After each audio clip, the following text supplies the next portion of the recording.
ঈদযাত্রা নির্বিঘ্ন করতে সড়ক মহাসড়কে চলছে সংস্কার কাজ। ঢাকা চন্দ্রা মহাসড়কের খবর জানবো সহকর্মী সোহান সিরাজের কাছ থেকে এবং পরবর্তীতে বদরুল আমিন চৌধুরী জানাবেন আমাদের ঢাকা সিলেট মহাসড়কের খবর। প্রথমেই যাচ্ছি বদরুল আমিন চৌধুরীর কাছে।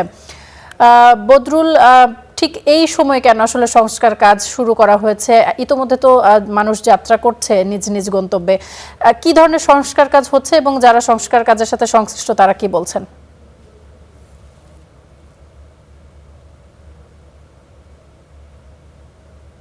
তাসবিহ, আপনি যেমনটি বলছেন যে ঢাকা সিলেট মহাসড়কে কিন্তু 6 লেন যে প্রকল্প সেটির কাজ কিন্তু বেশ কয়েক বছর ধরেই চলছে। তবে কাজের মাঝখানে কিছু ধীরগতির কারণে কিন্তু এর সময়কাল আরো বেড়েছে, যার ফলশ্রুতিতে এখন এই যে ঈদমুখ সময়টিতে কিন্তু এই সড়কটিতে যানজট লেগে আছে। আমার পেছনে আপনারা তো লক্ষ্য করবেন যে এখানে কিন্তু ফ্লাইওভারের কাজ চলছে, সেই সাথে সাথে সড়ক সম্প্রসারণেরও কাজ চলছে, এবং যার ফলশ্রুতিতে এই জায়গাটিতে কিন্তু আমি এখন যে জায়গাটিতে দাঁড়িয়ে আছি অর্থাৎ ভেলানগর, এখানে কিন্তু একটি যানজট প্রবণ এলাকা, এবং এইখানে কিন্তু যানজট লেগেই থাকে। কিছুক্ষণ পর পর যতই গাড়ির চাপ বাড়ে ততই কিন্তু এখানে যানজটের একটি আশঙ্কা সৃষ্টি। বিশেষ করে এখন যেহেতু ঈদ সমাগম, ঈদ সামনে, রমজানের সময় কিন্তু এমনিতেই চাপ থাকে গাড়ি, এবং যখনই মানুষের বাড়ি ফেরার প্রবণতাটা থাকবে তখন কিন্তু এখানে ব্যাপক আকার যানজটের সৃষ্টি হয়। নরসিংদী শুধু এই পয়েন্টটি ছাড়া আরো 4টি পয়েন্ট রয়েছে, যেমন পাঁচদোনা মোড়, সাহেব প্রতাপ, ভেলানগর এবং ইটাখোলা মোড়। এই কয়েকটি মোড়ে কিন্তু প্রচন্ড যানজটের শিকার হতে আমরা দেখেছি, এবং সাধারণ ঘরমুখ মানুষ যারা রয়েছেন তারা কিন্তু ব্যাপক দুর্ভোগের শিকার হন। তবে এই সড়ক নির্মাণের সাথে যারা জড়িত রয়েছেন প্রকল্পের সাথে, এই প্রকল্প ম্যানেজারদের সাথে আমার কথা হয়েছে বেশ কয়েকবার। তারা বলছেন যে তারা চাইছেন এবারে ঈদমুখ মানুষের যাত্রাকে নির্বিঘ্ন করার জন্য কিন্তু তারা দ্রুততার সাথে তাদের সড়কের কাজ শেষ করার দিকে এগিয়ে যাচ্ছেন। বিশেষ করে এখানে সার্ভিস লেনগুলো যদি তারা করে দিতে পারেন, এই কয়েকদিনের ভিতরে যদি সম্পন্ন করতে পারেন, তাহলে কিন্তু অনেকাংশেই যানজট রোধ করা সম্ভব। তারা আমাদেরকে জানিয়েছেন যে এই যে এখানে যে সার্ভিস লেনগুলো আছে, এর কিছু কিছু জায়গায় সার্ভিস লেনের কাজ চলছে, এবং কিছু কিছু কাজ কিন্তু প্রায় শেষের পথেই রয়েছে, এবং তারা আমাদেরকে বলছেন যে এই সার্ভিস লেনগুলো যদি চলাচল উপযুক্ত করা যায়, তাহলে কিন্তু যানজটের যে একটি ব্যাপক আকার ধারণ করে সেটিকে নিয়ন্ত্রণ করা সম্ভব। পাশাপাশি এখানকার যে হাইওয়ে পুলিশ বিভাগ এবং স্থানীয় যে ট্রাফিক পুলিশ আছে, তারা কিন্তু নিরলসভাবে এই যানজটকে নিয়ন্ত্রণ করার জন্য সবসময় চেষ্টা করে থাকে। তবে মোটা থেকে বলা চলে যে যেহেতু এই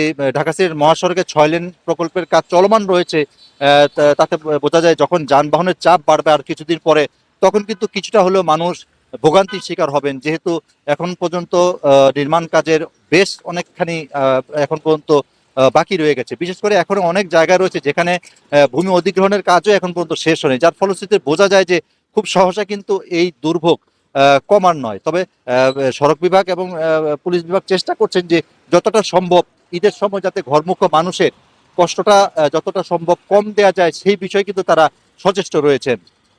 তাসফিয়া। বদরুল, অসংখ্য ধন্যবাদ আপনাকে। আমাদের সঙ্গে যুক্ত হয়েছিলেন ঢাকা সিলেট মহাসড়ক থেকে, সেখানকার খবরাখবর জানাচ্ছিলেন। দর্শক, যেমনটি বলছিলাম, ঈদযাত্রা নির্বিঘ্ন করতে সড়ক মহাসড়কে চলছে সংস্কার কাজ।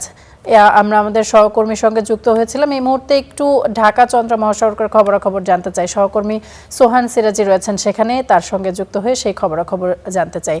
সোহান, ঈদযাত্রায় কোন কোন পয়েন্টে যানজট হতে পারে? প্রতি বছরই আমরা যানজট দেখি এবং সেই সঙ্গে দুর্ঘটনাও বাড়ে। এবারে আসলে কি কি পদক্ষেপ গ্রহণ করেছে এবং আইন শৃঙ্খলা পরিস্থিতির কি অবস্থা দেখছেন সড়ককে নির্বিঘ্ন রাখতে, সেই খবর জানাবেন।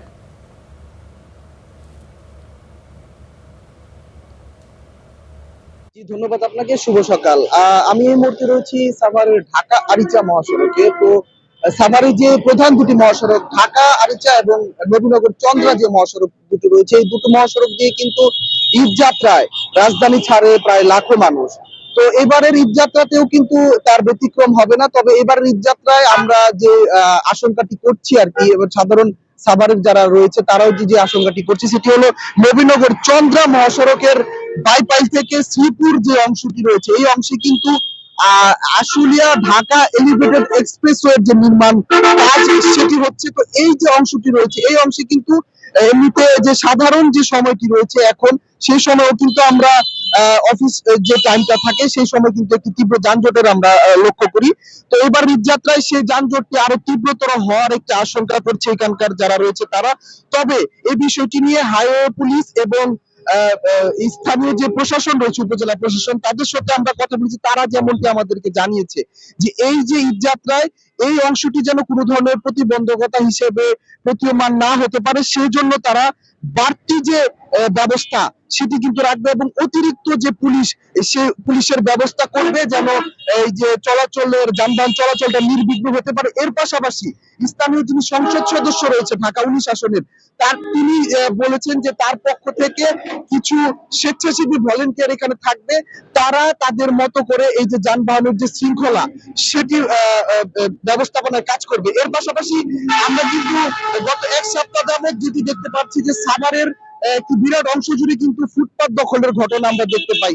সেই বিষয়টি নিয়েও কিন্তু প্রশাসন বেশ তৎপর রয়েছে এবং ইতিমধ্যে বেশ কয়েকটি জায়গায় কিন্তু তারা ফুটপাত উচ্ছেদের যে অভিযান সেটি পরিচালনা করেছে। এই ফুটপাত উচ্ছেদের মধ্য দিয়ে তারা বলছে যে এই যে দুটি মহাসড়ক রয়েছে, দুটি মহাসড়কের যে চলাচলের নির্বিঘ্নতা সেটি আরো বৃদ্ধি পাবে এবং এর পাশাপাশি যে আইন শৃঙ্খলা পরিস্থিতির যে বিষয়টি রয়েছে, আমরা ঈদ আসলে যদি দেখতে পাই যে আইন শৃঙ্খলা পরিস্থিতির কিছুটা অবনতি হওয়ার শঙ্কা দেখা দেয়। তো সেই বিষয়টি নিয়েও কিন্তু এই অংশের যারা আইন শৃঙ্খলা বাহিনীর সদস্য যারা রয়েছে, পুলিশ, র্যাব এবং এবার কিন্তু যৌথ বাহিনীও মাঠে রয়েছে। যৌথ বাহিনীর পাশাপাশি গোয়েন্দা যে নজরদারি সেটিও কিন্তু বৃদ্ধি করা হয়েছে যেন কোনো ধরনের বিশৃঙ্খল পরিস্থিতির সম্মুখীন না হতে হয় চলাচলরত যারা থাকবে ঈদ যাত্রায় তাদের। এবং আরেকটি বিষয় সেটি হলো যে এই যে ঈদের আগে কেনাকাটা কেনাকাটাকে কেন্দ্র করে যে বিভিন্ন যে শপিং মল রয়েছে সেই শপিং মলের সামনে কিন্তু একটি বেশ জটলা দেখা যায়। তো সাভারের মহাসড়কের পাশে কিন্তু বেশ কয়েকটি অভিজাত বিপণী বিতান রয়েছে, সেই বিপণী বিতান গুলোর সামনে যেন অতিরিক্ত জটলা না হয় সেই বিষয়টির জন্য কিন্তু উপজেলা প্রশাসনের পক্ষ থেকে সেই নির্দিষ্ট যে বিপণী বিতান রয়েছে সেই বিপণী বিতানের মালিক সমিতির সাথে কথা বলেছে। তাদেরকে বলা হয়েছে তাদের যে মার্কেটটি রয়েছে সেই মার্কেটের সামনে কোনো ধরনের প্রতিবন্ধকতা যেন না হতে পারে, সেই বিষয়টির ব্যাপারে যেন তারা ব্যবস্থাপনা গ্রহণ করে। তো সব মিলিয়ে এই ছিল আমার কাছে সাভারের মহাসড়ক থেকে আসন্ন ঈদ যাত্রার পূর্ব প্রস্তুতি নিয়ে সবশেষ তথ্য। অসংখ্য ধন্যবাদ সোহান আপনাকে।